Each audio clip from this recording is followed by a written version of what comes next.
Today we will discuss the chapter number 11, problems of deficit demand and excessive demand of macroeconomics.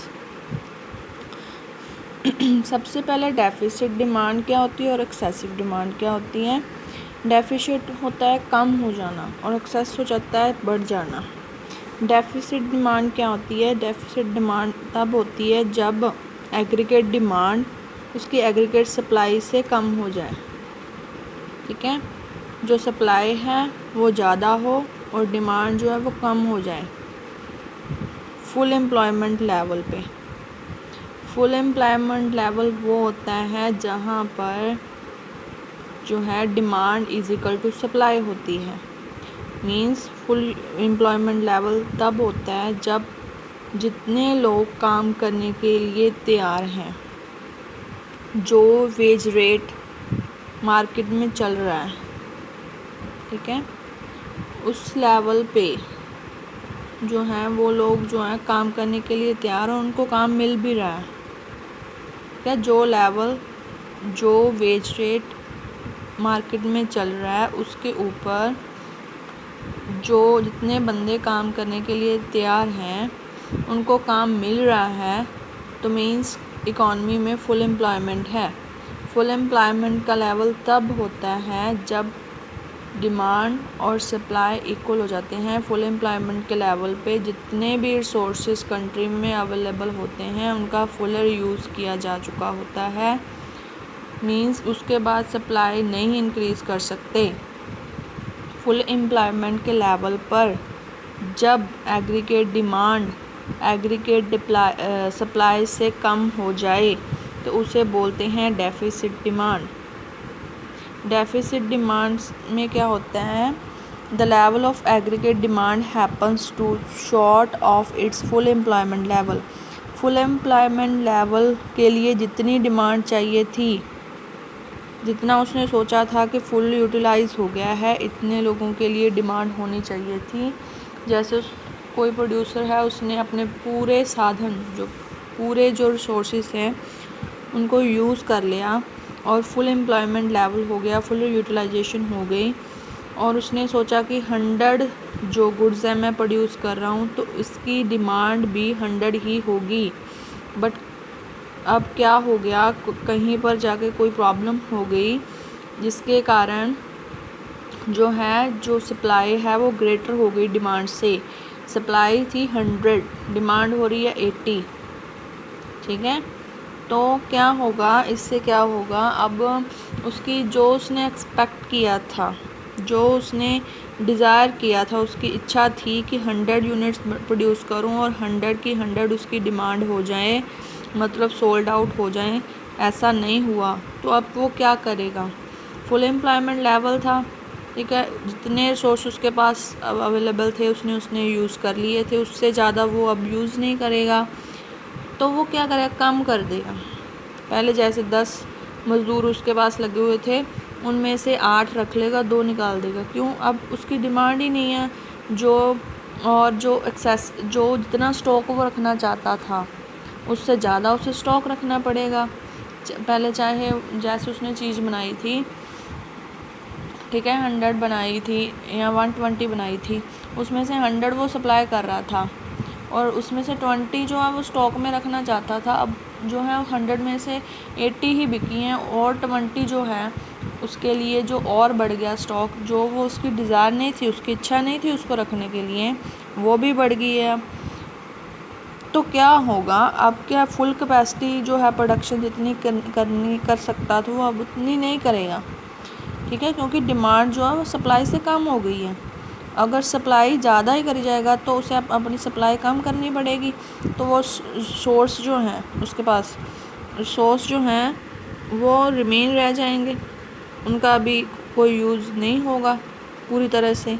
Labour जो है वो unemployed हो जाएगी, क्योंकि वो कुछ ना कुछ जो है उनको निकाल देगा काम से। ठीक है, इससे क्या होगा? अनएम्प्लॉयमेंट जनरेट हो जाएगी अगर डेफिसिट डिमांड होती है तो।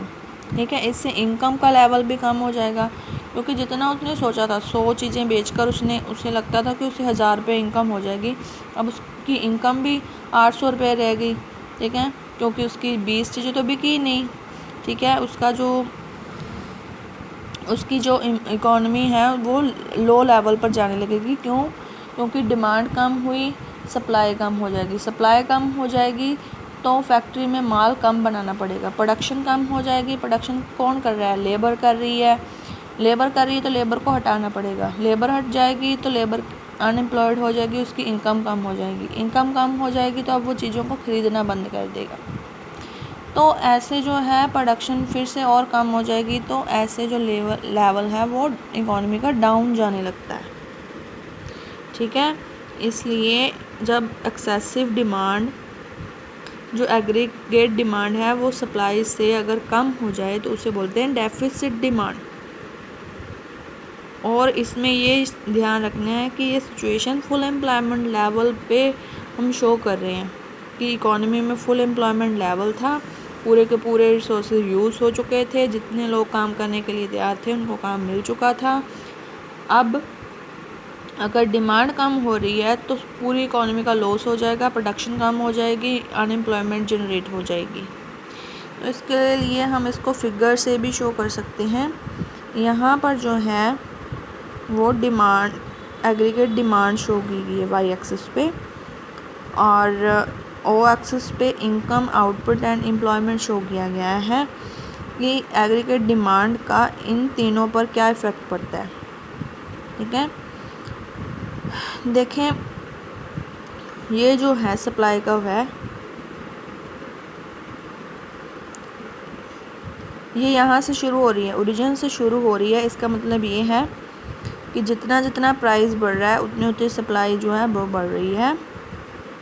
सप्लाई कर्व वैसे ही होती है ना, ऊपर को बढ़ती जाती है। सप्लाई कर्व का ऊपर को बढ़ने का क्या रीज़न होता है कि जितनी जितनी प्राइस उसकी बढ़ती जाती है उतनी उतनी सप्लाई जो है उसकी बढ़ती जाती है। पर मगर यहाँ से जाकर ये सीधी क्यों हो गई? सीधी होने का मतलब ये है क्योंकि अब यहाँ पर फुल एम्प्लॉयमेंट का लेवल है, उसके बाद रिसोर्सेज ही ख़त्म हो गए और सोर्सेज है ही नहीं जिनको लगाकर सप्लाई को बढ़ाया जा सके। अब सप्लाई कांस्टेंट हो जाती है एक पॉइंट के बाद जाकर, ठीक है। इकॉनमी में 100 आदमी काम करने वाले थे, 100 आदमी काम कर चुके हैं, अब और 20 अगर चाहिए तो हम नहीं ला सकते सप्लाई को बढ़ाने के लिए। जितने नेचुरल रिसोर्सेज थे इंडिया में हमने उसको यूज़ कर लिया, उससे ज़्यादा हम यूज़ नहीं कर सकते। मींस यहाँ तक तो अगर प्राइस जितना भी मर्जी बढ़ी जाए उसके बाद सप्लाई नहीं बढ़ सकती। क्यों? क्योंकि रिसोर्सेज का पूरा यूटिलाइजेशन हो चुका है, फुल एम्प्लॉयमेंट का लेवल है। फुल एम्प्लॉयमेंट के लेवल के बाद जो सप्लाई कर्व है वो सीधी स्ट्रेट होने लग जाती है। प्राइस जितना मर्जी बढ़े, जितनी मर्जी डिमांड उसकी बढ़ जाए, अब सप्लाई नहीं बढ़ सकती क्योंकि फुल यूज़ हो चुका है। अब बोतल में पानी बचा ही नहीं है तो और पानी में आप जितनी मर्जी डिमांड करी जाओ, मेरे पास सप्लाई हो ही नहीं सकती क्योंकि पानी ख़त्म हो चुका है बोतल में, ठीक है। वैसे ही है सप्लाई कर्व, इसलिए ये पहले तो बढ़ती गई फिर उसके बाद कांस्टेंट हो गई है। ये जो है यहाँ से GADF, ये है demand curve, aggregate demand curve, जो उसको F पॉइंट पे कट कर रही है सप्लाई को। यहाँ पर फुल यूटिलाइजेशन है, यहाँ पर जो है डिमांड और सप्लाई इक्वल हो गए हैं। यहाँ पर एग्रीगेट डिमांड एग्रीगेट सप्लाई के इक्वल है। यहाँ पर F पॉइंट पे जो है पूरा यूटिलाइजेशन है, जितनी डिमांड होनी चाहिए थी उतनी सप्लाई हो रही है यहाँ तक, फुल एम्प्लॉयमेंट लेवल तक। उसके बाद अगर डिमांड कम हो जाती है, डिमांड की कर्व शिफ्ट होकर नीचे हो गई ऐसे, ठीक है।